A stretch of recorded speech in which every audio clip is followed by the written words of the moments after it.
الحمدللہ رب العالمین والصلاة والسلام علی نبینا محمد وعلی آلہ وصحبہ اجمعین، اما بعد۔ اسلام میں تقلید کی اہمیت دیکھیں،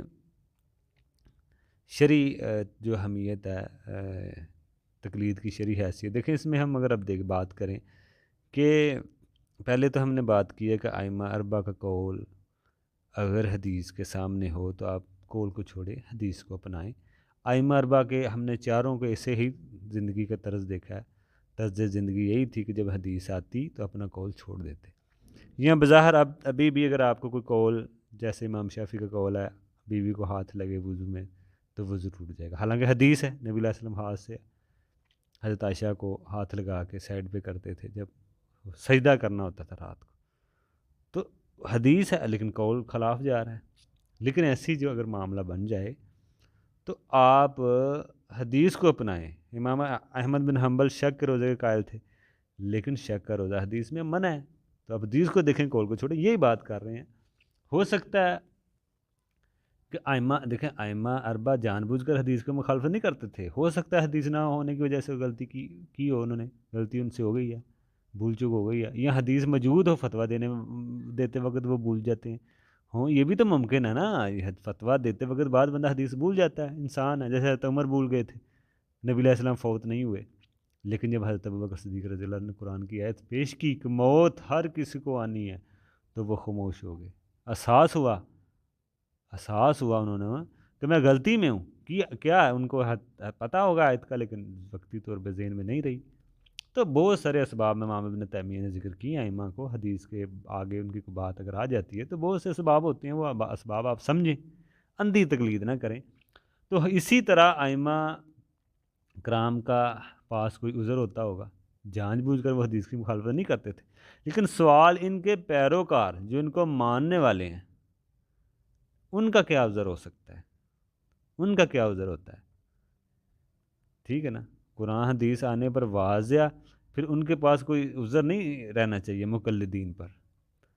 تو ان ائمہ کا اتفاق تھا کہ تقلید کرنا درست نہیں، یعنی کہ اندھی تقلید کے وہ قائل نہیں تھے، ٹھیک ہے نا؟ جس میں تعصب ہوگا وہ بغیر دلیل کے وہ جس میں تعصب ہوتا ہے وہ اس طرح کرتے ہوں گے، بغیر دلیل کے بھی باتیں مان رہے ہوتے ہیں،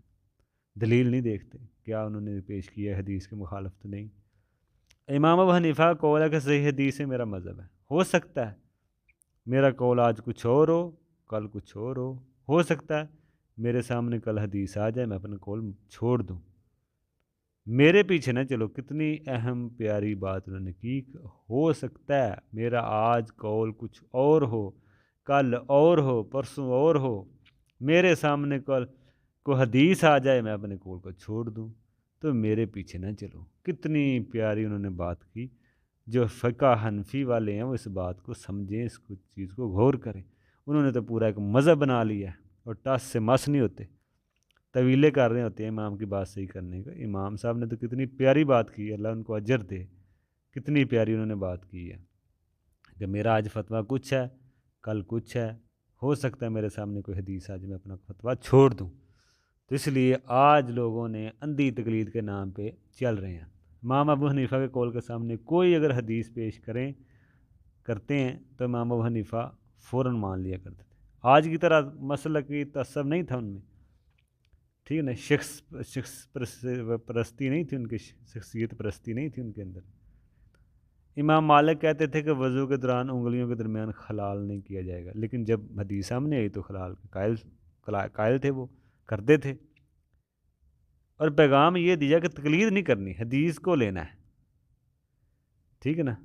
حدیث سامنے آئی تو میں نے کہ حدیث کو آپ نے لینا ہے، تقلید نہیں کرنی۔ امام شافعی کی طرف آ جائیں، وہ کہتے تھے مسلمان کا آپس میں اجماع ہے کہ کسی کا قول حدیث کے سامنے رکھیں، کوئی رکھتا ہے تو اس کے لیے جائز نہیں ہے، ٹھیک ہے۔ امام احمد بن حنبل کہتے تھے نہ میری تقلید کرو، نہ اوزائی کی، نہ امام ثوری کی، وہاں سے مسائل لو جہاں سے انہوں نے لیے ہم نے لیے، ٹھیک ہے نا؟ مطلب کہ قرآن حدیث سے لو، بلکہ ان ائمہ کے شاگرد بھی ان کا اول کے چھوڑ دیا کرتے تھے، بعض قال کی طرف منسوب ہے انہوں نے بل کہا نہیں ہے لیکن ان کی طرف منسوب ہوتے ہیں بعض اقوال ان کے، لیکن انہوں نے کہا نہیں ہوتا۔ لیکن ان کے جو شاگرد ہوتے تھے، جیسے امام ابو حنیفہ کے مشہور شاگردوں میں سے امام ابو یوسف، امام محمد، وہ بھی اکثر ان کے قول چھوڑ دیا کرتے تھے۔ امام ابن تیمیہ حنبلی علماء تھے، وہ بھی اکثر حنبلی فقہ کا قول چھوڑ دیا کرتے تھے۔ امام احمد بن حنبل ان سے فائدہ لیتے تھے، ائمہ اربعہ سے آپ فائدہ لیں،